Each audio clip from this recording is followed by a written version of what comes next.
The Whistler. What I am about to tell you is a true story. I know this because I was there. I heard it with my own ears. I felt it with my own skin. And I have proof, a recording that sits on my desk to this day, a recording that I have not been able to listen to again since that night in November, when everything I thought I knew about the world shattered like glass beneath a hammer. My name is Marco Delgado. I am an investigative journalist, or at least I was before everything changed. Before the whistle, before the bones, before I learned that there are things in this world that do not care whether you believe in them or not. They exist, they hunt, and once they know your name, they never forget it. In November of 2019, I traveled to the Los Llanos region of Venezuela to investigate a series of disappearances that had baffled local authorities for 3 years.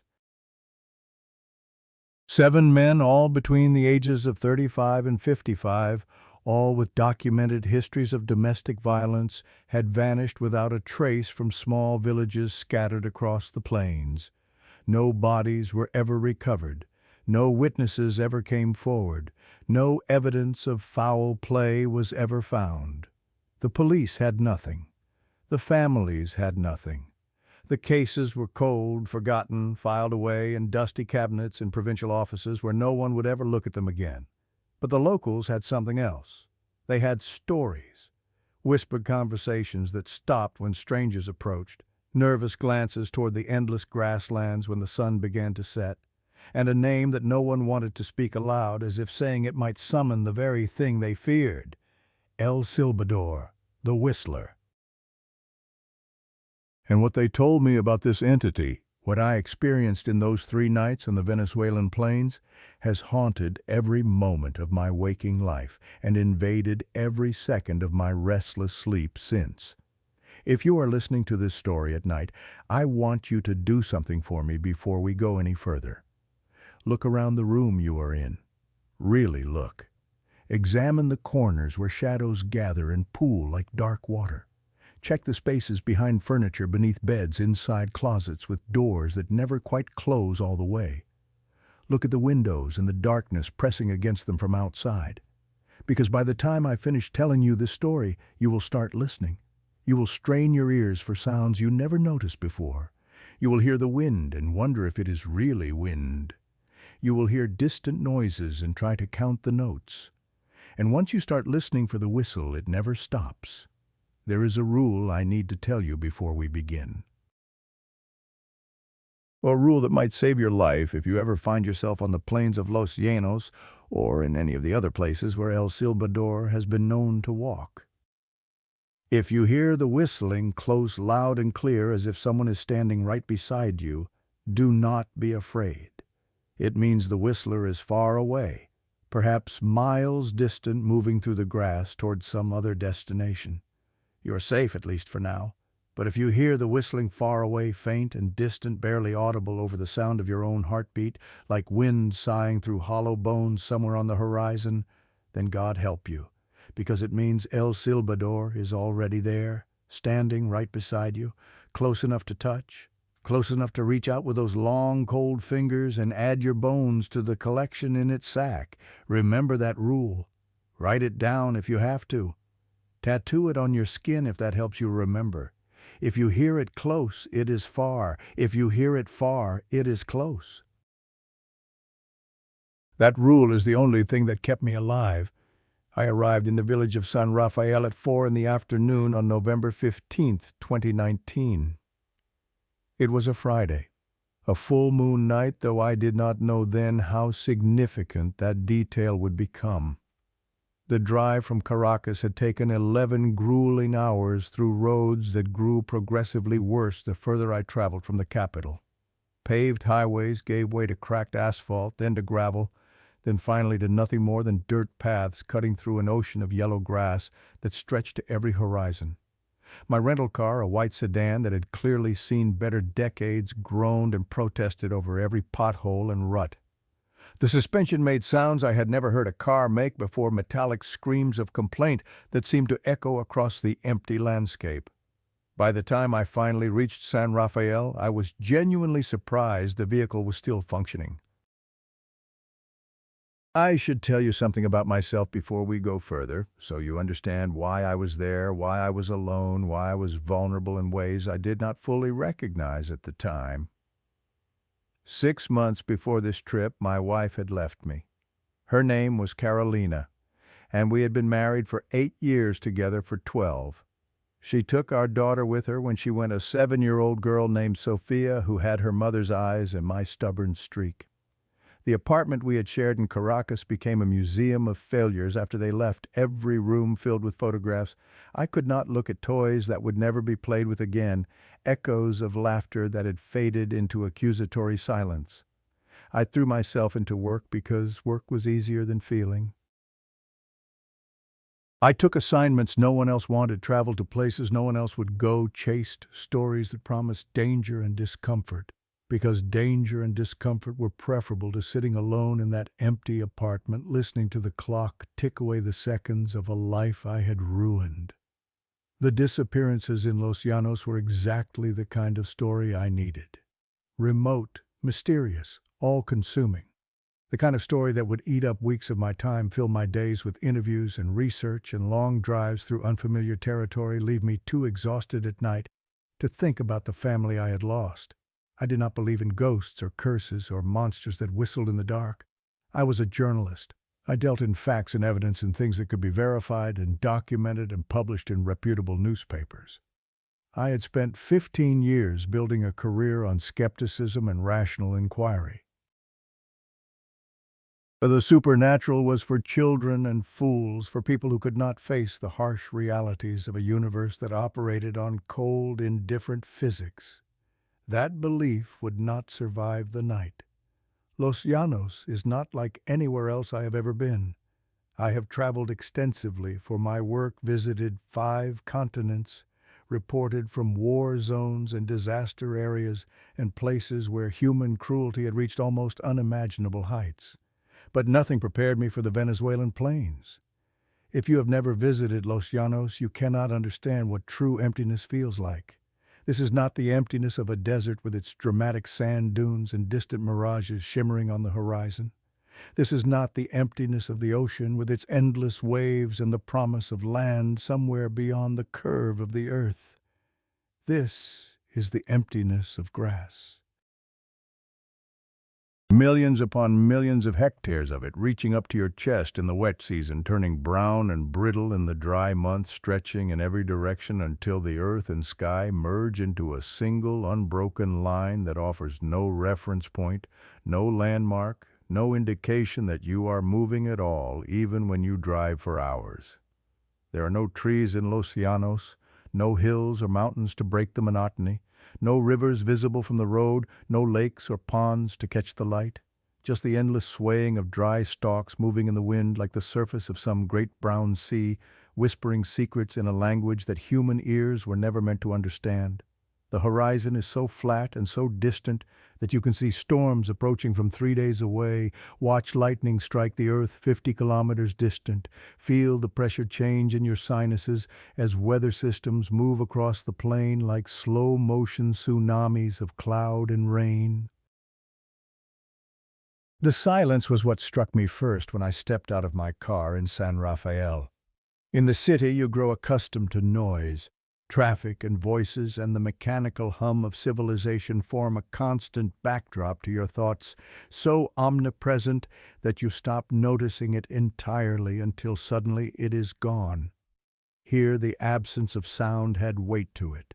It pressed against my ears like deep water, made me aware of my own heartbeat in a way I had never experienced before. Occasionally the wind would rustle through the grass, and the sound was like whispering, like thousands of voices speaking simultaneously in a language I could not understand, saying things I was not meant to hear. The smell of Los Llanos is the smell of cracked earth baking under an unforgiving sun of dry grass, slowly turning to dust of cattle somewhere in the distance, and the sweet rot of vegetation decomposing in stagnant pools. But underneath all of that, there was something else. Something metallic and raw, like fresh meat left too long in the heat, like blood drying on sun-baked stone. I told myself it was my imagination. I told myself I was tired from the long drive, that my senses were playing tricks on me. I told myself a lot of things in those first few hours. None of them were true. The air was hot and humid despite the late hour clinging to my skin like a second layer of clothing that I could not remove. Sweat beaded on my forehead and ran down my back within minutes of leaving the air-conditioned car. But every few minutes, cutting through the oppressive heat, a cold draft would blow past me. Not a cool breeze, but genuinely cold air, so sudden and sharp that it made me shiver despite the temperature. Then it would vanish as quickly as it came, leaving me to wonder if I had imagined it, if the contrast with the heat had made it seem colder than it really was. It felt like someone walking past me, someone I could not see. San Rafael was barely a village by any reasonable definition. A cluster of perhaps 20 adobe houses with rusted tin roofs, a small church with a crooked cross that leaned precariously to one side, and a general store that looked like it had not received new inventory since the previous century. The streets were unpaved, just packed dirt that turned to mud in the rainy season, and they were empty when I arrived. Not unusual for the hottest part of the afternoon, I told myself. People here took siestas, resting through the worst of the heat, emerging only when the sun began its descent toward the horizon. That was all. That explained the emptiness. But when I stepped out of my car and looked around, I felt eyes on me. Curtains moved in windows, twitching aside and then falling back into place. Doors that had been open moments before were suddenly closed, latches clicking with quiet finality. The village was watching me, evaluating me, but no one wanted to be seen doing so. I was an outsider, a stranger from the city with my rental car and my notebook and my questions about things that were not meant to be discussed. I represented everything they had learned to distrust over generations of isolation. I had come to ask about the disappearances. I had names, dates, last known locations. I had prepared questions in my broken Spanish, rehearsed them during the long drive until I could recite them without thinking. I had a list of family members to interview, officials to speak with, locations to visit. I had a plan, a methodology, a systematic approach to uncovering the truth behind the vanishings. None of it mattered. Every person I approached suddenly remembered urgent business elsewhere. They shook their heads, avoided eye contact, walked away with increasing speed.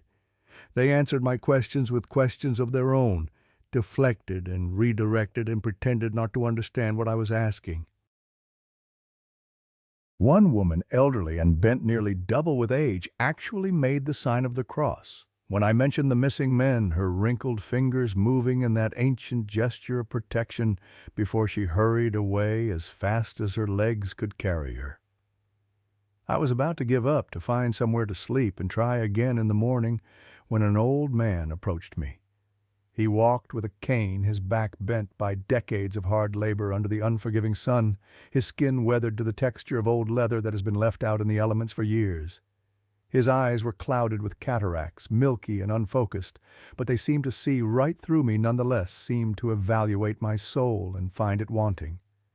He wore the clothes of a farmer, simple and practical, stained with the red dirt of the plains. His name was Don Hermenegildo, and he was the oldest person in San Rafael. 93 years old, born in the same adobe house where he still lived, son and grandson and great-grandson of farmers who had worked this unforgiving land for generations beyond counting. He had seen revolutions and dictatorships, droughts and floods, births and deaths, and everything in between. He had outlived 2 wives and 4 of his 6 children. He had buried friends and enemies and everyone in between, and he was the only one in the entire village willing to talk to me about El Silbador. His home was a single room with walls of mud brick that had been whitewashed so many times the surface was uneven, lumpy with accumulated layers of paint. The floor was packed earth hard as concrete from decades of feet walking across it.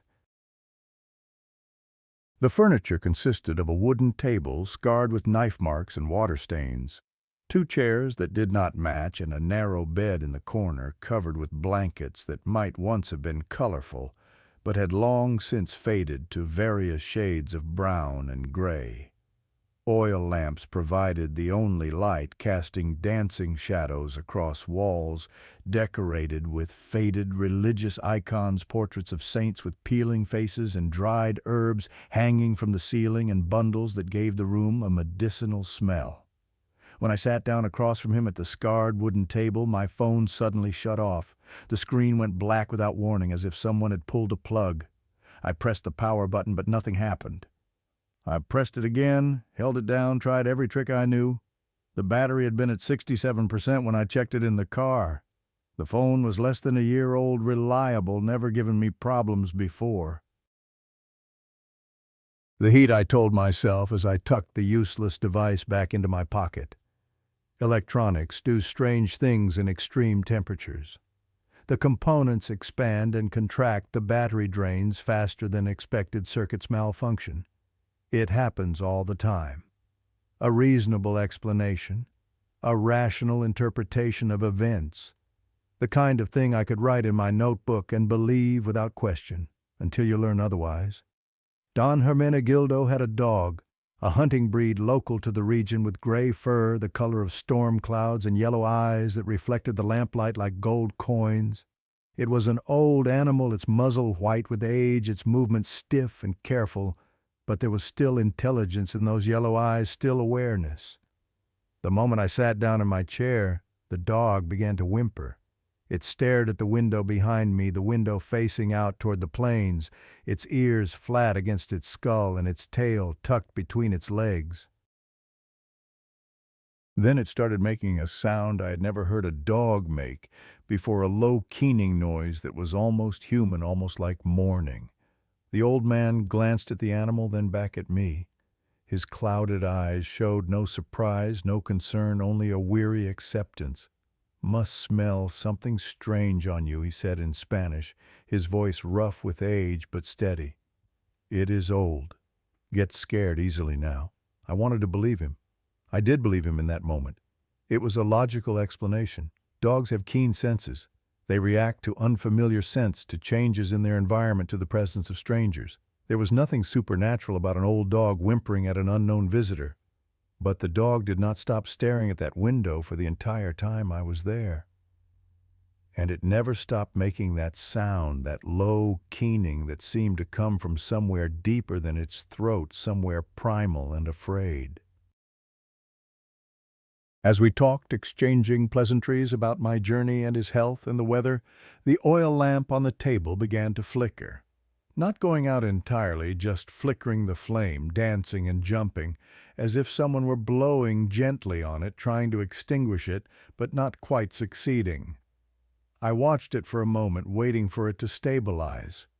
The wind, Don Hermenegildo said, though the windows were closed, though the heavy curtains hung motionless, though the air in the room was absolutely still. I nodded and said nothing. But I noticed. And I filed it away in the part of my brain where I stored things I could not explain, things I would examine later when I had more information. Throughout our conversation, which ranged from the history of the village to the current economic situation, to the difficulties of farming and drought conditions, I kept feeling something at the back of my neck. A prickling sensation like static electricity building on my skin, like the feeling you get when someone is watching you from behind. The hairs on my arms stood up. The muscles between my shoulder blades tensed. I turned around at least 5 times in that first hour, certain that I would see someone standing behind me, certain that the door had opened without my hearing it and a stranger had entered. But there was nothing there. Just the wall, the window with its heavy curtain drawn against the fading light, the shadows that seemed to grow deeper and more solid with each passing minute as the sun sank toward the horizon. You feel it, do you not? The old man's voice cut through my thoughts. He was not looking at me. He was staring at the window, at the curtain that covered it, at something beyond that only he could see. Feel what I asked, though I knew. Though I felt it in my bones, in my blood, in the primitive part of my brain that remembered when humans huddled in caves and feared the darkness beyond the firelight. He did not answer. He just kept staring at that window, his clouded eyes reflecting the flickering lamplight. "The sun is setting," he said finally. "You should hear this story before dark falls completely. Because when darkness comes to Los Llanos, it begins to walk." Before he began, he poured 2 glasses of something from an unmarked bottle, a clear liquid that smelled of alcohol and sugar and something else, something herbal that I could not identify. I took a sip, and it burned going down fire, spreading through my chest and stomach, warming me from the inside out. "Drink," he said. "You will need it." Then he started talking. And from the first sentence I knew this was not a folk tale. This was not a legend passed down for entertainment, not a story told to frighten children into obedience. This was history.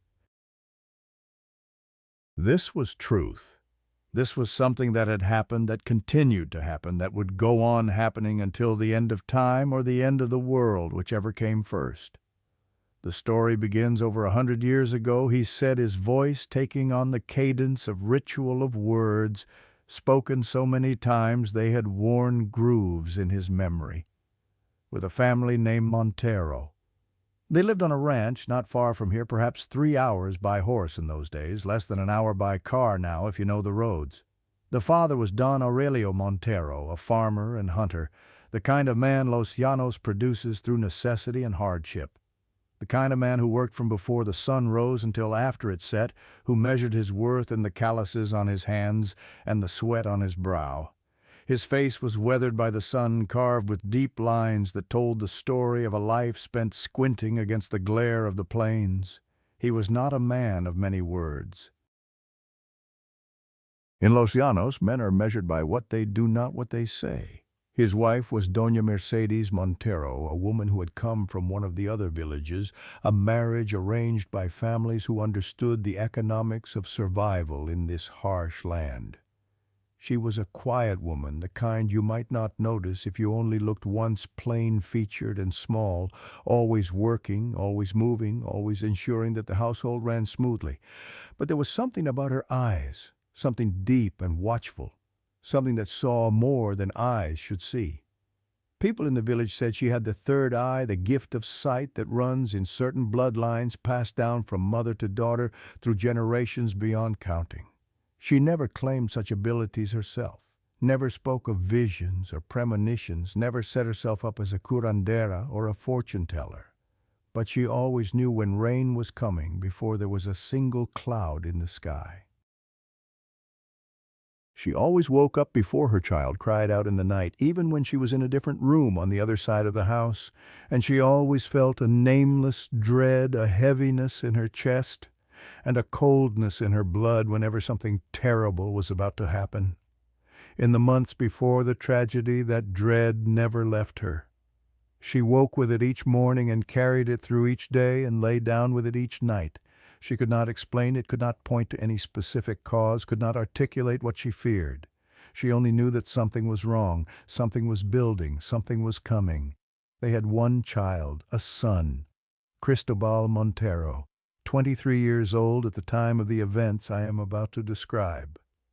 Their only child born after 10 years of marriage, after 10 years of empty cradles and tearful prayers and pilgrimages to every shrine within 100 kilometers. Doña Mercedes had nearly given up hope of ever becoming a mother when she finally conceived. She took it as a miracle, a gift from God, an answer to a decade of desperate prayers. When Cristobal finally arrived on a stormy night with thunder shaking the walls and lightning splitting the sky, they thought they had been blessed. They thought their suffering had been rewarded. They were wrong. The old man paused here, reaching for his glass with a hand that trembled slightly. Not from age, I realized, from something else, from memory, from fear. "Do you know what is most frightening about Cristobal?" he asked, his voice dropping to barely above a whisper. He did not kill his father in anger, not in a moment of rage, not in the heat of an argument that spiraled out of control. He planned it. He waited for exactly the right moment. And he enjoyed every second of what came after. Outside the small window, the sun touched the horizon. The sky transformed blue, fading to orange, to red, to purple colors bleeding into each other like watercolors on wet paper. The last light of day painted the world in shades of blood and fire. And in that moment, as the sun balanced on the edge of the earth, I heard it for the first time. A whistle, very distant, so faint that I almost thought I had imagined it, almost convinced myself it was just the wind moving through the grass outside or a bird calling in the twilight. 7 notes, rising and falling in a slow, deliberate pattern, like someone counting heartbeats, like someone measuring the seconds until something terrible happened. Then again the same 7 notes, the same pattern, the same rhythm. "What is that?" I asked, and my voice sounded strange to my own ears, hoarse and strained, as if I had been screaming for hours. Don Hermenegildo did not answer immediately. He just looked at me across the scarred wooden table, the flickering oil lamp between us, and in his clouded eyes I saw something I'd never seen before. Fear. Ancient fear, primal fear, the kind of fear that is passed down through generations, encoded in blood and bone. "It has begun," he whispered, "and you, my friend, you just heard it far away." My heart started beating faster. The rhythm pounded in my ears, almost drowning out the fading whistle. I remembered the rule he had told me earlier, the rule I had dismissed as superstition, as folk nonsense. If you hear it close, it is far. If you hear it far, it is already beside you. I turned to look at the window. The curtain hung motionless, a barrier between the lamp-lit room and the darkness that was rapidly swallowing the world outside. And for just a moment, just a fraction of a second, I saw something standing at the edge of the light that leaked around the curtain's edges. A figure. Tall. Impossibly tall, far taller than any human being could be. Thin as a skeleton, with proportions that were wrong in ways I could not immediately identify. And draped over its shoulder something long and dark that moved slightly, that shifted with a sound like dry leaves rustling. Then I blinked and it was gone. But the whistle continued, faint and distant, barely audible over the pounding of my heart, like wind through hollow bones. The dog began to howl. The dog would not stop howling. It was a sound that seemed to come from somewhere deeper than the animal's throat, a primal noise that spoke of terror beyond the capacity of canine minds to process. Don Hermenegildo spoke sharply to it in a dialect I did not understand, a mixture of Spanish and something older, something indigenous words that had been spoken on these plains long before Europeans ever set foot on this continent. The animal finally quieted, but it did not relax. It remained pressed against the wall in the corner, trembling violently, its yellow eyes fixed on the window with an intensity that made my skin crawl. I tried to steady my breathing. I was a journalist. I dealt in facts, in evidence, in things that could be verified and documented and explained by rational processes. I did not believe in ghosts or curses or monsters that whistled in the dark. There was an explanation for what I had seen, for what I had heard. There was always an explanation. But my hands were shaking as I reached for my recorder on the table. And then I noticed something that made my blood run cold. The recorder was on. The small red light blinked steadily, indicating that it was recording. I stared at it, trying to remember when I had activated it. I had not. I was absolutely certain of that. The battery was low, running on less than 30%, and I had wanted to save what remained for the actual interview. I had specifically decided to leave it off until Don Hermenegildo began telling the story of El Silbador. I had left it sitting on the table, dormant and silent. But the red light blinked. And the timer on the small screen showed that it had been recording for 17 minutes. "When did you turn on your recorder?" Don Hermenegildo asked, his voice careful and measured. "I did not," I said. We looked at each other across the table. The oil lamp flickered between us, casting his weathered face in alternating light and shadow. I reached out to turn off the recorder to stop whatever was being captured on its digital memory. And the moment my fingers touched the device, it began to play back. The sound that emerged was not my voice, not the old man's voice, not the whimpering of the dog or the crackling of the lamp or any of the other ambient noises that should have been captured by the microphone. It was a whistle, 7 notes, clear and unmistakable, as if someone had leaned down close to the recorder and breathed them directly into the microphone. Louder than anything, should have been louder than the device could naturally capture, loud enough to fill the small room with their eerie, melodic pattern. I had not recorded any whistling. I had not been recording at all. The playback stopped, as abruptly as it had started, cutting off in the middle of the 7th note, as if someone had pressed a button. The recorder sat there in my hand, the red light still blinking, as innocent as any piece of electronic equipment. I set it down on the table very slowly, very carefully, the way you might set down something that could explode without warning. "It wants you to know it is here," Don Hermenegildo said. His voice was soft, almost gentle, the voice of someone delivering bad news that cannot be avoided. He was not looking at me anymore. He was looking at the shadows in the corners of the room, at the darkness gathering in the spaces between the furniture, at all the places where something might hide and watch and wait. "It wants you to listen. Let me tell you about the days before the tragedy," he said after a long moment of silence. "Let me tell you how it began, how a son became a monster, how a family was destroyed, how something was born on these plains that has walked them ever since, hunting and whistling and collecting the bones of the guilty. Cristobal Montero was not born evil. That is what makes the story so terrible, so heartbreaking, so impossible to reconcile with any notion of justice or fairness in the universe. He was a child once, like any other child. He laughed at simple jokes. He played games in the dirt. He ran to his mother when he was frightened and fell asleep in his father's arms when thunderstorms rolled across the plains and the lightning made shadows dance on his bedroom walls. But somewhere along the way, in the years between innocent childhood and corrupted adulthood, something went wrong. Something curdled inside him, spoiled like milk left too long in the sun. Whether it was always there waiting to emerge, or whether it grew from circumstances and choices, no one can say for certain. Perhaps both. Perhaps the seed was planted at birth and his upbringing simply watered it until it bloomed into something monstrous. His parents had waited so long for him. 10 years of marriage with an empty cradle. 10 years of prayers and offerings and promises to every saint in the calendar. Doña Mercedes had suffered 3 miscarriages before Cristobal, 3 tiny lives that flickered and faded before they could draw breath.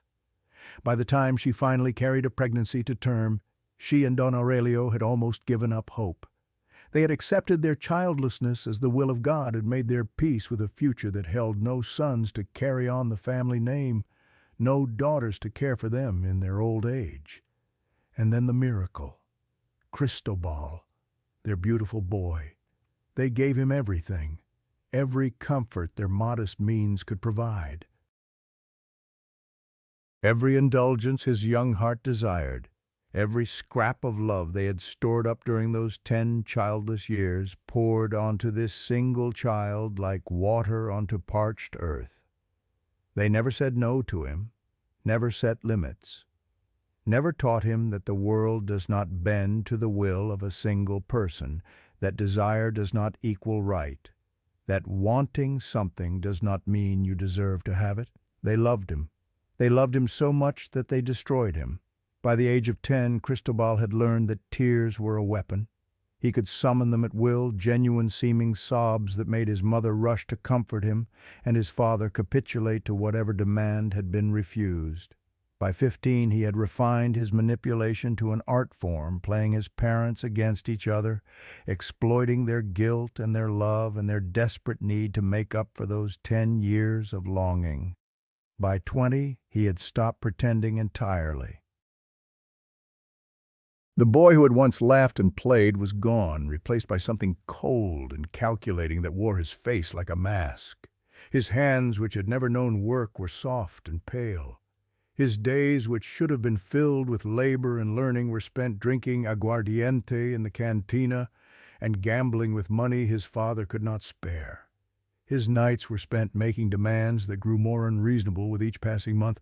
He wanted things, specific things, luxuries that had no place in the hard life of the Venezuelan plains, fine clothes, expensive liquor, and most of all, most obsessively meat, venison.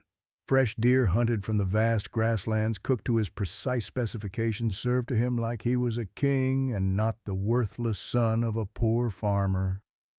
It did not matter that the dry season had come early that year, driving the deer south to where the grass was still green. It did not matter that Don Aurelio, who was no longer young, had to ride further each day and return later each night, exhausted and empty-handed more often than not. It did not matter that the family's savings were dwindling, that the other villagers had begun to whisper, that Doña Mercedes cried herself to sleep each night. Cristobal wanted what he wanted, and when he did not get it, something happened. Something strange and unsettling that his parents never spoke of to anyone outside the family. He would go outside, to the back of the house, to the edge of the cultivated land where the endless grass began. He would stand there in the darkness facing the plains, and he would whistle. Always the same pattern, always the same 7 notes, rising and falling in a slow, deliberate rhythm over and over again, sometimes for hours at a stretch. Doña Mercedes had asked him about it once early on when the behavior first began. "Why do you whistle like that?" she had asked. To call them, he had answered without turning around. Call who? He had not replied. He had just smiled a smile she could not see but somehow felt nonetheless, and continued his strange serenade to the darkness. After that, she stopped asking. She did not want to know the answer.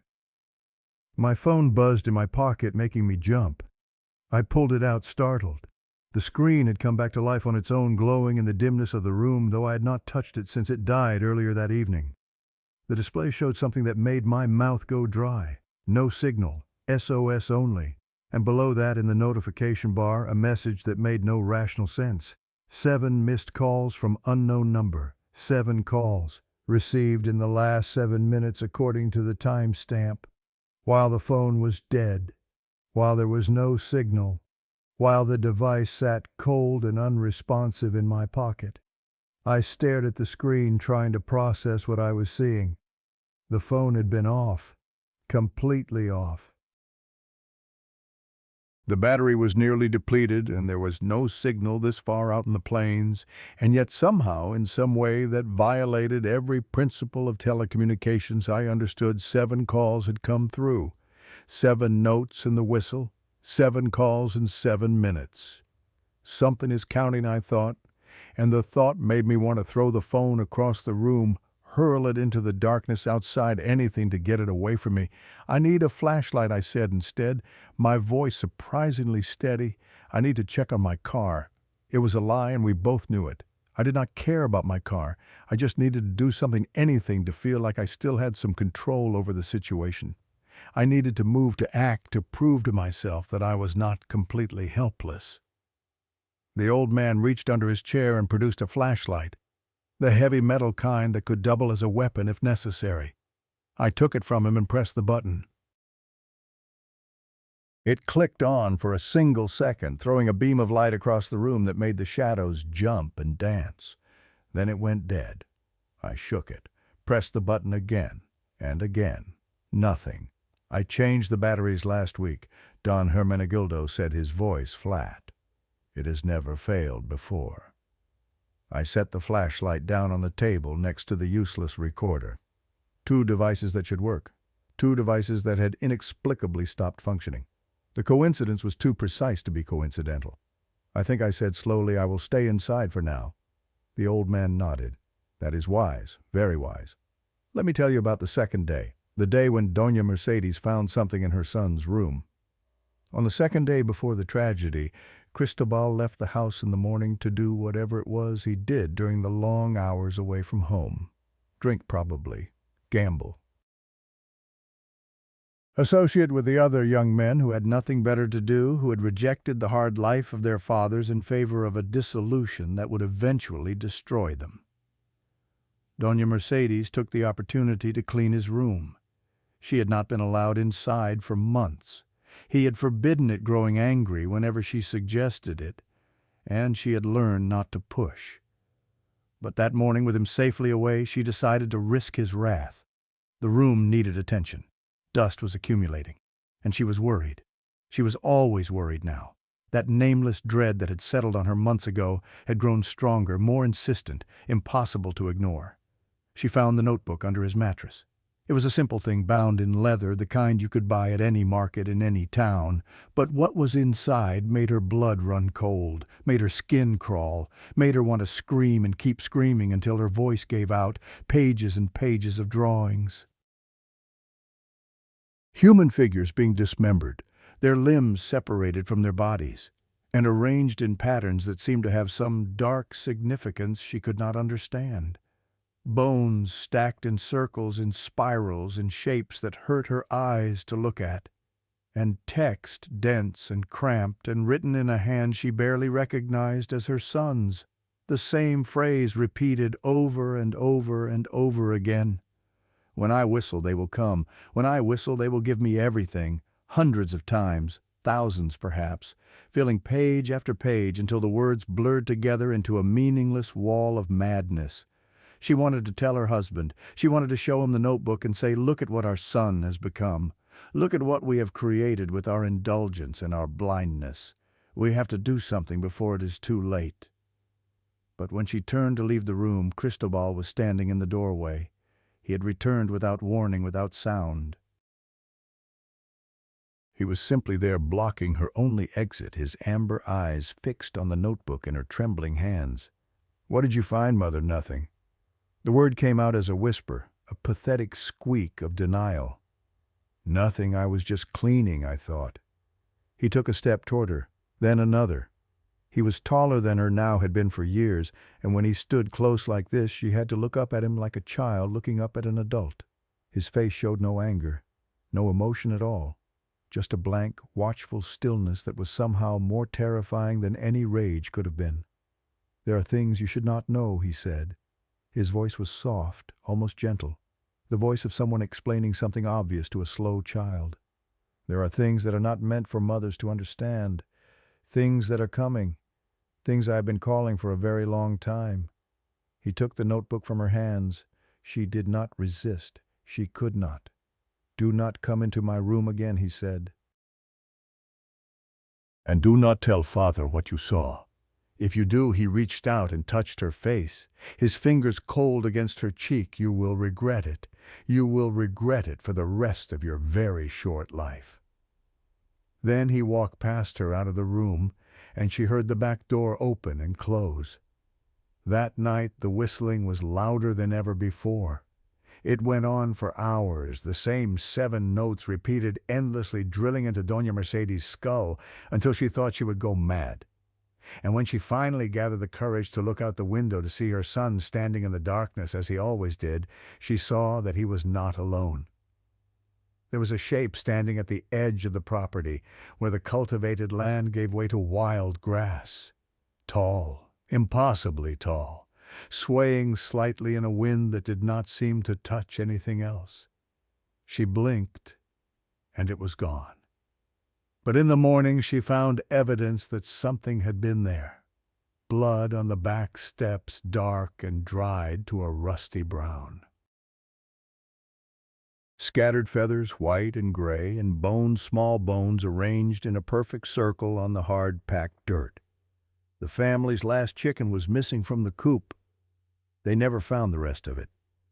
I was listening so intently to Don Hermenegildo's story that I almost did not notice what was happening behind me. Almost. A sound. Soft, barely perceptible, like fingernails tapping against glass. Like something testing a barrier, looking for weakness. I turned toward the window. The heavy curtain was drawn, but I could see the fabric moving slightly, pushed by something on the other side. Not wind. The air in the room was completely still. The lamp flame did not flicker. Tap, tap, tap. 3 knocks evenly spaced. Then silence, then 3 more. I stood up from my chair so fast it fell over behind me, clattering against the packed earth floor. The old man did not move. He just watched me with those clouded eyes, his weathered hands folded calmly on the table. "Do not open it," he said. I was not planning to. The tapping stopped. For a moment there was complete silence. Even the dog had stopped whimpering, pressed flat against the floor in the corner, its yellow eyes squeezed shut as if refusing to see what might come next. Then another sound, different this time, bone striking bone, a dry, clicking rhythm like someone shaking a bag full of wooden blocks, or a bag full of something else, something that had once been part of living bodies. Click, click, click. It was right outside. Whatever it was standing just on the other side of the wall, mere inches away from me, close enough to touch the window, close enough to hear our breathing. I grabbed the box of matches from the table and lit another candle.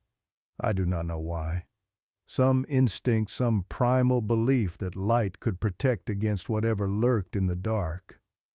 The moment the new flame caught, every other candle in the room went out. Not flickered, not guttered. Went out simultaneously, as if someone had walked around the room and snuffed each one with their fingers in the same instant. Only the candle in my hand remained lit, its tiny flame trembling in the sudden darkness that pressed in from all sides. "It does not like light," Don Hermenegildo whispered, "but it does not fear it either." I looked down at the table, at my notebook, which I had left open to a blank page for taking notes during the interview. It was not blank anymore. Someone had written on it. 7 digits in a handwriting that was not mine, not the old man's, not like any handwriting I had ever seen. The letters were too regular, too precise, as if drawn by a machine or by something that had learned to mimic human writing without understanding it. 1, 2, 3, 4, 5, 6, 7. The ink was still wet. It gleamed in the candlelight. 7 numbers, the old man said. His voice was barely audible, a thread of sound in the darkness. 7 notes. "It is counting, Señor. It is counting how much time you have left. I could not stay in that room any longer. I know how it sounds. I know that in every horror story ever told, the person who leaves the safety of shelter is the one who dies. I know that every rational instinct should have kept me rooted in that chair, waiting for dawn, waiting for whatever was outside to lose interest and move on. But you do not understand what it feels like to be trapped with something you cannot see, to hear it testing the windows, tapping its way around the walls, counting down the moments until it decides to stop waiting. The room that had seemed like protection now felt like a coffin. The darkness pressing in from all sides, the air growing thick and hard to breathe. "I have to go," I said. My voice did not sound like my own. "I have to get to my car." The old man grabbed my wrist with surprising strength. His fingers were cold and dry like the grip of something already dead. "You go out there now, you will never come back," he said. His clouded eyes were wet with something that might have been tears. "Stay until morning, please. I am begging you." "I cannot," I said, and I meant it. Something in me had broken. Some barrier between rational thought and animal panic had crumbled. If I stayed in that room one more minute, I would start screaming, and once I started, I would never stop. I pulled my arm free. The old man let me go. His shoulders slumped in defeat. "At least take the dog," he said. "It fears dogs. Something about them, something in how they were used that night long ago. At least take the dog with you." I looked at the gray animal still pressed against the wall in the corner.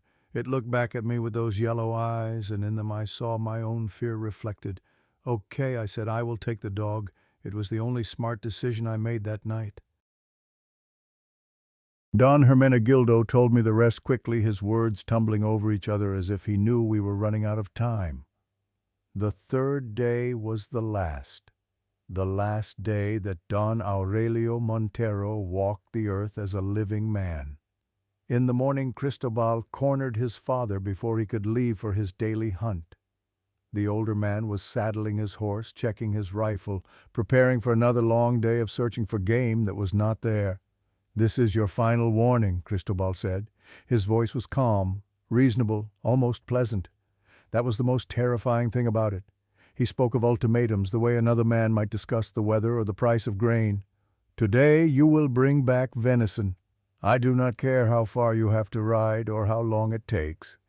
You will bring me what I want, or I will find another way to get it." Don Aurelio should have recognized the threat, should have grabbed his rifle, put his son out of the house, ridden to the village for help. But he did not. Could not.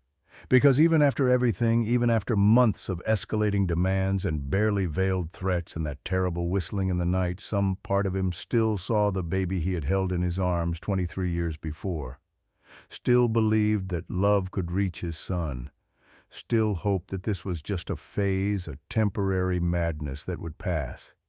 That blindness cost him his life. He rode out into the plains as the sun rose, following trails he had followed 1,000 times before. He searched all day, pushing further and further from home, looking for any sign of deer in a landscape that had been picked clean by drought and desperation. He found nothing. When evening came, when the sun began its slow descent toward the horizon, he turned his horse toward home. His hands were empty. His heart was heavy. And somewhere in the back of his mind, in the part that still recognized danger even when the rest of him refused to acknowledge it, he knew that something terrible was waiting for him. Cristobal was standing by the corral when his father rode up. His posture was relaxed, almost casual, as if he had been waiting there all day. In his hands was the hoe they used for turning the garden soil, heavy, iron-headed, caked with dried mud from seasons of use. "No venison," Cristobal said. It was not a question. "Son, I tried. The animals have gone south because of the drought. There is nothing left to. I do not want excuses anymore, Father." Cristobal took a step forward. His amber eyes caught the dying light of the sun, and for a moment they seemed to glow like embers in a fire. "I do not need venison. I do not need excuses. I have found something better." He raised the hoe. Don Aurelio finally understood. In that last moment, as the shadow of the tool fell across his face, he finally saw his son clearly, saw what he had become, what he had always been, perhaps hiding beneath the surface like a snake coiled under a rock. Too late. Far too late. The first blow caught him on the shoulder, shattering the bone. The second caught him on the back of the head as he tried to turn away. He was dead before his body hit the ground, before the sound of the impact had finished echoing across the empty plains. But Cristobal did not stop. He kept swinging again and again until his arms burned and his breath came in ragged gasps, and what lay before him was no longer recognizable as human. Then he dropped the hoe, stood back to survey his work, and began to laugh. And then he began to whistle. I opened the door and stepped out into the night. The darkness was absolute.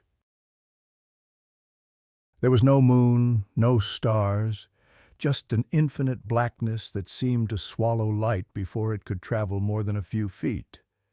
The air was thick with the smell of dry grass and dust and something else, something sweet and rotten underneath it all. The dog pressed close to my legs as we moved its gray fur warm against my calf, its body trembling but its courage holding. My car was perhaps 50 meters away, a slightly darker shadow in the darkness barely visible. I started walking, and then I heard it, the whistle, closer than before, much, much closer. It stopped at the fourth note, hung in the air, incomplete waiting. The dog growled low in its throat, then whimpered. I stopped walking. Every instinct screamed at me to run, to sprint for the car, to get inside and lock the doors and drive away as fast as the engine would take me. But something deeper, something older than instinct, told me that running would be the worst thing I could do. That running would trigger something, would turn me from observer into prey. "Do not move." Don Hermenegildo's voice came from inside the house, muffled by the walls, but still audible. "Keep still. It is drawn to movement. If you stand absolutely still, it might pass by." I stood still. I stopped breathing. I tried to make myself as small and motionless as possible, just another shadow in a world of shadows. The silence stretched out. 1 second, 2, 3, 4, 5. Then I heard breathing behind me. Not the dog. The dog was still pressed against my legs in front of me, now its head lowered and its hackles raised. This breathing was different, wet, ragged.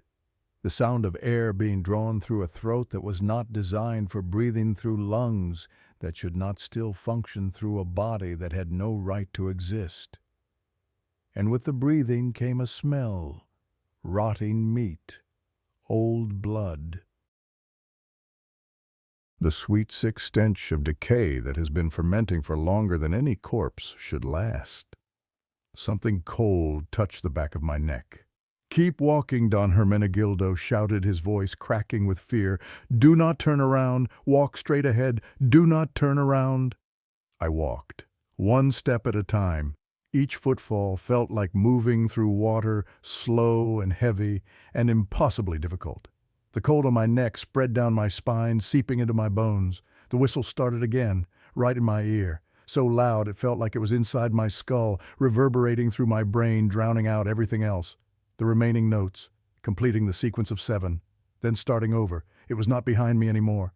It was everywhere, in the air, in the ground, in the spaces between my heartbeats. The car was close now. 20 meters, 15. I could see the outline of the door handle the reflection of something starlight maybe in the dark glass of the windshield. 10 meters. The dog suddenly pulled away from me and ran sprinting toward the car, its claws scrabbling against the hard-packed dirt. It reached the vehicle and jumped through the open rear window, disappearing into the back seat. 5 meters. My keys were in my pocket. I would have to stop to get them, would have to take my hands out of the defensive position they had assumed across my chest. Would have to fumble in the dark for metal. I reached the car. My hand found my pocket, found the keys. Something tapped on my shoulder. I did not turn around. I jammed the key into the lock, turned it, yanked the door open with all my strength. The dog was in the back seat, whimpering. I threw myself inside, slammed the door, punched the lock. Then something tapped on the window. I did not look, could not look. I shoved the key into the ignition and turned it. The engine made a sound like a dying animal and fell silent. No, no, no, no. I turned the key again. The engine coughed, sputtered, died. The tapping continued, patient, rhythmic, 7 taps. "Always 7, please," I said, begging the car, begging God, begging anything that would listen. Please. I turned the key. The engine roared to life. I slammed my foot on the gas and the car lurched forward, tires spinning, spraying gravel and dirt behind me. Something hit the back of the vehicle as I accelerated, a thump like a fist striking metal. I did not stop, did not slow down. In the rearview mirror, illuminated briefly by the red glow of my taillights, I saw it, standing in the middle of the road where my car had been, tall, impossibly tall. Its shape was wrong in ways that hurt my brain to process proportions that belonged to nothing that had ever lived. On its shoulder, something long and bulky swung with its movements, and I could hear even over the roar of the engine the sound of bones clicking together inside. It was not chasing me. It was just watching. And even from that distance I could see its eyes. 2 points of red light in the darkness, glowing, fixed on my retreating vehicle with something that might have been amusement or anticipation. Then I went around a curve in the road and it was gone, but the whistle followed me, faint now, distant, growing fainter with every kilometer, until it was almost inaudible, almost like wind. I drove until the sun came up. I did not stop, did not slow down except when the road forced me to. My hands cramped around the steering wheel, and my eyes burned from staring into the darkness, and my heart pounded so hard I thought it might crack my ribs. When dawn finally broke, painting the grasslands in shades of gold and amber, I pulled over at a small gas station I had passed on the way in. My legs nearly buckled when I stepped out of the car. The old woman behind the counter barely glanced at me when I stumbled inside. She was watching a small television that displayed nothing but static. "Telephone," I said. "Do you have a telephone?" She pointed to the back of the store without looking away from the static. The phone was an ancient rotary model. I picked up the receiver and dialed the only number I could remember, my editor in Caracas. It rang once, twice. Then a sound came through the line that made me drop the receiver like it had burned me. A whistle. 7 notes, clear and unmistakable. The old woman was watching me now. "You heard it," she said. It was not a question. I nodded. She turned back to her static-filled television. "Then it knows you now," she said. "It will always know you." I returned to my car. The dog was still in the back seat. I reached back to touch it, needing the comfort of another living creature, but the seat was empty. I looked again, thinking the animal must have moved, must be hiding on the floor. The dog was gone. In its place, on the worn fabric of the back seat, sat a single object. A bone. Small and white. Shaped like a human finger. And carved into its surface in letters so fine they might have been made with a needle were 7 symbols. Dear Emphasis, I sat there for a long time staring at that bone. The rational part of my mind tried to explain it. The dog had found it somewhere. It had been in the car all along, and I simply had not noticed. There was a logical explanation, but the part of me that had felt cold breath on my neck, that had seen those red eyes watching from the darkness, that part knew better. The bone was a message, a reminder, a promise that this was not over. It was 3 days before I could bring myself to return to San Rafael. 3 days of sleepless nights in cheap roadside hotels, of jumping at every sound, of checking and rechecking every shadow. I do not know why I went back. Perhaps I needed answers. Perhaps the bone in my pocket, which I could not seem to throw away no matter how many times I tried, demanded it. Perhaps I understood that running was pointless, that whatever had marked me in that darkness would find me wherever I went. Don Hermenegildo was waiting on his porch when I arrived, as if he had known I would return. The gray dog was nowhere to be seen. "You came back," he said. "I did not think you would. I need to know the rest," I said. "I need to know what happened to Cristobal, what he became." The old man nodded slowly. He gestured to the chair beside him. "I will tell you," he said, "but understand this. Once you know, you cannot unknow. Once you hear the complete story, you become part of it. The whistle will follow you for the rest of your life." I sat down. "Tell me," I said, and he did.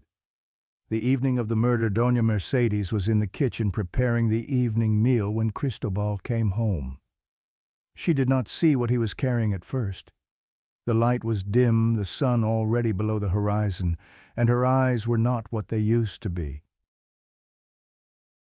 She only knew that her son had returned and that something about him was different. He seemed calmer, more satisfied, like a hunger that had gnawed at him for years had finally been fed. He was carrying a bucket, an old wooden bucket, the kind they used for drawing water from the well. A piece of burlap covered whatever was inside. "What is that?" she asked. "Dinner," Cristobal said. He set the bucket on the table. "Father went hunting. He finally found something. He told me to bring it to you. Where is your father resting? He was very tired. He said to start cooking without him." Something was wrong. Doña Mercedes felt it in her bones, in her blood, in every instinct that had kept her ancestors alive through countless generations of hardship and danger. But she was so tired, tired of suspecting, tired of watching her family crumble, tired of fighting battles she could not win. She pulled back the burlap. Inside was meat, cut into pieces, red and glistening. She should have noticed that it did not look like venison. The color was wrong, darker than deer meat should be. The texture was wrong, more marbled with fat. The smell was wrong in ways she could not identify but felt in the pit of her stomach. But she did not allow herself to notice. She cooked the meat, seasoned it with herbs from her garden, served it on their best plates, the ones they only used for special occasions. They ate together, mother and son. The first meal they had shared in months, without tension, without argument, without the weight of unspoken accusations. The meat was tender, almost sweet. "Son," she said halfway through the meal, "this does not taste like venison." Cristobal looked up from his plate. His amber eyes caught the candlelight, and for a moment they seemed to glow with something that was not reflected flame. "No," he agreed. "It does not. What kind of meat is this silence? A silence that stretched and stretched until it seemed it would snap." Then Cristobal smiled. That smile she had always feared even when he was a child. The smile that did not belong on any human face. "Father is on this table, Mother. Father is in your stomach." The words made no sense. They were just sounds arranged in a pattern that her brain refused to interpret. Her husband was resting. Her husband was tired. Her husband was. Then understanding crashed over her like a wave of ice water. The fork fell from her fingers. "What did you do?" she whispered. "I gave him what he deserved." Cristobal leaned back in his chair, satisfaction radiating from every line of his body. "He could never give me what I wanted, so I took what I needed instead." Something changed in Doña Mercedes in that moment. Something ancient stirred in her blood. The grief was there, enormous and crushing. But beneath it, rising from somewhere she did not know she possessed, was something else entirely. Her eyes began to glow, not with tears, with light. When she spoke, her voice was different, deeper. It resonated through the small kitchen like the tolling of a funeral bell. "Cristobal Montero, stand before me." He stood, not because he wanted to, because he could not do otherwise. The smile faded from his face. "You killed your father. You fed him to your mother. You have committed the oldest sin, the sin that the darkness itself cannot forgive." She walked toward him and he backed away, and in his amber eyes she saw something she had never seen there before: fear. "You wanted to whistle," she said. "You wanted to call the things that live in the spaces between. You wanted them to give you everything your heart desired." She stopped in front of him. In that moment she was not his mother. She was something else, something ancient, something that had been waiting in her bloodline for generations, passed from mother to daughter, dormant until the moment it was needed. "So here is my curse. The price you will pay for what you have done." She placed her hand on his chest. "Your whistle will never stop. From this moment until the end of time you will whistle those 7 notes. They will be your announcement and your condemnation. Everyone who hears them will know that the one who killed his father is coming." Cristobal opened his mouth to speak, to plead, to beg. But no words came out, only a whistle. 7 notes, rising and falling. "The wind will carry you," Doña Mercedes continued, "but it will never let you rest. The plains will be your home, but they will never give you peace. You will walk forever and forever. You will hunt those who have done what you have done, those who raise hands against the ones who gave them life, those who repay love with violence." She stepped back. "Now go, and know that what you called from the darkness has claimed you. You belong to it now. You will be its instrument for all eternity." Cristobal turned and ran into the night, still whistling, unable to stop the 7 notes pouring from his lips like blood from an open wound. Don Sebastian arrived at midnight. He was Cristobal's grandfather, Don Aurelio's father, 73 years old and still hard as the iron he had worked in his youth. He had never liked his grandson, had warned his son years before that there was something wrong with the boy, something twisted in his soul. When he arrived at the ranch and found what remained of his son, he did not weep, did not rage, did not fall to his knees and cry out to God for answers. He took the leather whip from his saddle, found Cristobal hiding in the barn, and delivered justice. The whipping lasted until his arm could no longer rise, until blood pooled on the ground like a dark mirror, until Cristobal's back was nothing but torn flesh. Then Don Sebastian gathered what was left of his son's bones, every fragment he could find. He placed them in a canvas sack and tied it closed. He threw the sack at his grandson's feet. "These are your father's bones," he said. "What remains after your sin? You will carry them forever. You will never set them down. Every step you take, you will hear them clicking together. Every moment of your existence, you will feel their weight on your shoulders." He grabbed Cristobal by his ruined hair and dragged him to the edge of the property. "Your name is dead. From this moment you are not Cristobal Montero. You are nothing. You are only what you carry and what you whistle. You are El Silbador, and you will walk these plains until the stars burn out." He released his hunting dogs, 5 of them, gray and lean and savage. They chased Cristobal into the darkness. their howling mixed with his endless whistle until both sounds faded into the night. Don Sebastian watched until silence fell. Then he went back inside, collected his daughter-in-law, and took her away from that cursed place. Neither of them ever returned, and El Silbador walked on. Through the darkness, through the decades, through 100 years of endless hunting. The old man fell silent. Night had fallen again. The plains stretched out around us, vast and dark and full of secrets. "What does it want?" I asked. "Why is it following me? I never hurt my parents. I never did what Cristobal did." Don Hermenegildo looked at me with something like pity. "You heard it. You know its story. That creates a connection, a thread that ties you to it. El Silbador does not only hunt the guilty, it hunts those who know, those who carry its story with them." He paused. "It is watching you now, judging, deciding whether the darkness in your heart is enough to condemn you." I thought of my daughter, Sophia.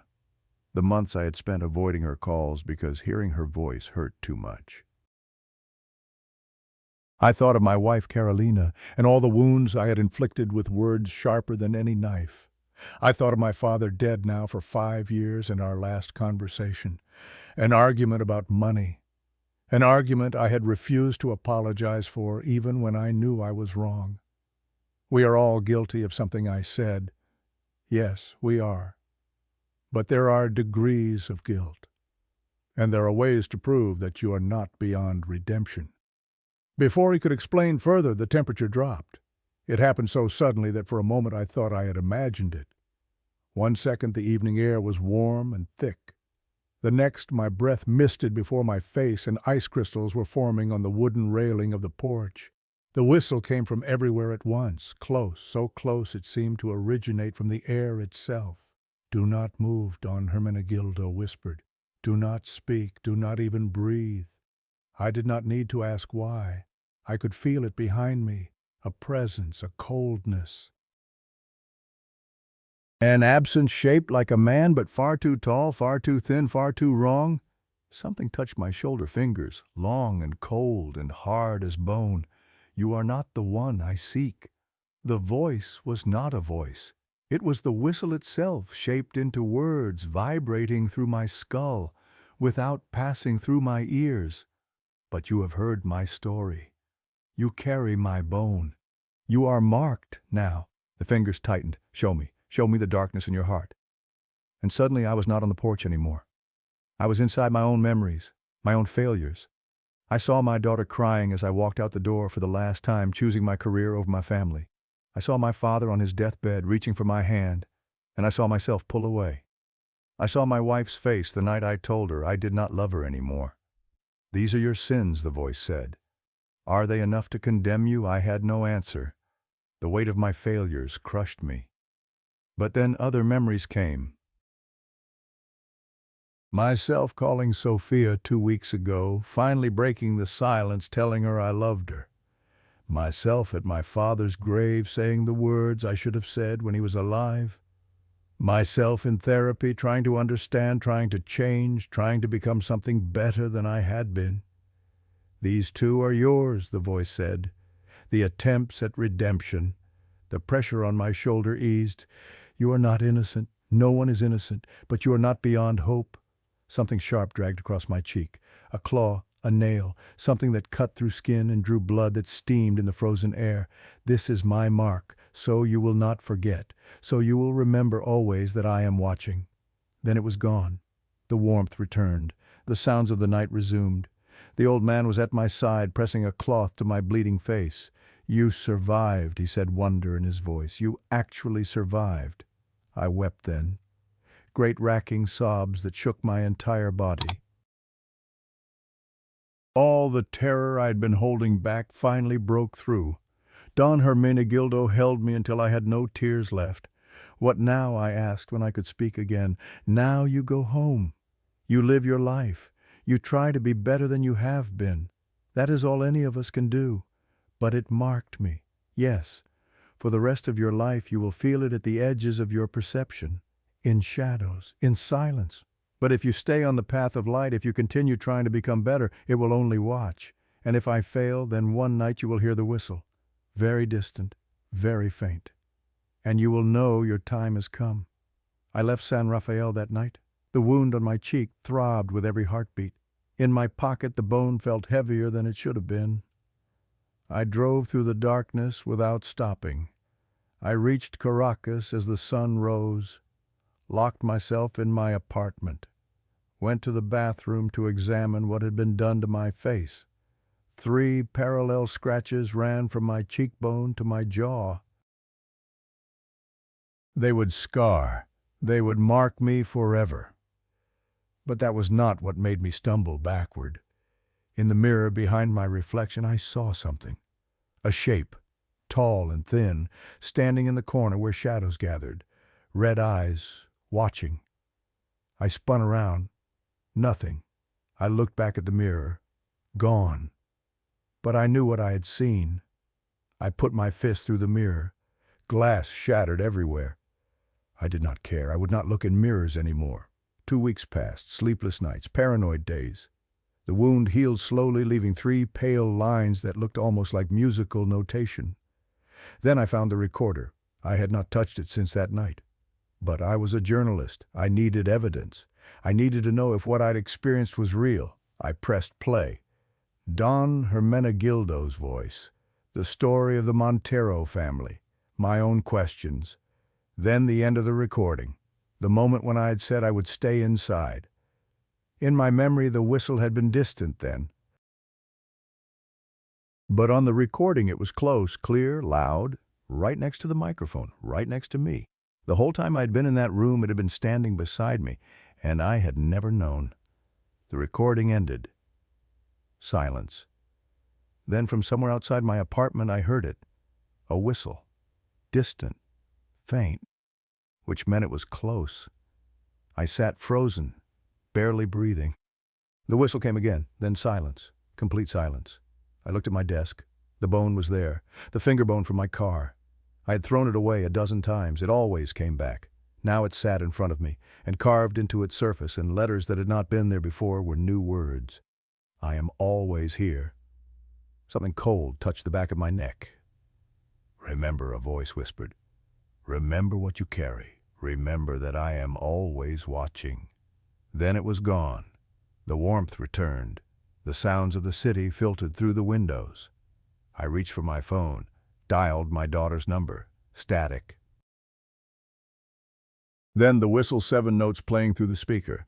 I almost hung up, but I waited. The static cleared. The phone rang. Hello, Sophia's voice. Sleepy, confused. Dad, I need to tell you something, I said. I need to tell you I am sorry. For everything. For all the time I missed. For all the ways I failed you. Dad, you are scaring me. I looked at the bone on my desk, at the scars on my face. I love you, I said. I have always loved you, and I am going to try to be better, I promise. Silence. Then softly, I know, Dad. I have always known. We talked for an hour, about nothing, about everything, about the years lost and the years still ahead. When I finally hung up, I noticed something. The bone was gone, just gone. And for the first time in weeks, when I listened to the night, I did not hear a whistle. Only silence. Peaceful. Ordinary. But I knew it would not last. The whistle would return. It always returned. And when it did, I would be ready. I would keep trying to be better. Keep fighting for the light. Because that was the only way to survive. Now you have heard the story, too. You know about El Silbador, about Cristobal Montero, about the curse and the sack of bones. You know the rule. If you hear it close, it is far. If you hear it far, it is already beside you. And you know what happens when you learn these things. You become part of the story. You carry it with you. You start listening. So let me ask you something. Where are you right now? In your bedroom, in your car, walking alone somewhere. Stop for a moment. Listen. Do you hear anything? Maybe it is just the wind. Maybe it is just your imagination. Maybe it is nothing. But if you hear a whistle somewhere very far away, so faint you can barely make it out, 7 notes rising and falling like a dying heartbeat, do not turn around, do not look behind you. Because if you hear it far, if it sounds like it could not possibly be close, Then it is already there, right behind you, close enough to count your heartbeats, close enough to add your bones to its collection. Sleep well tonight, and remember, once you start listening for the whistle, it never stops.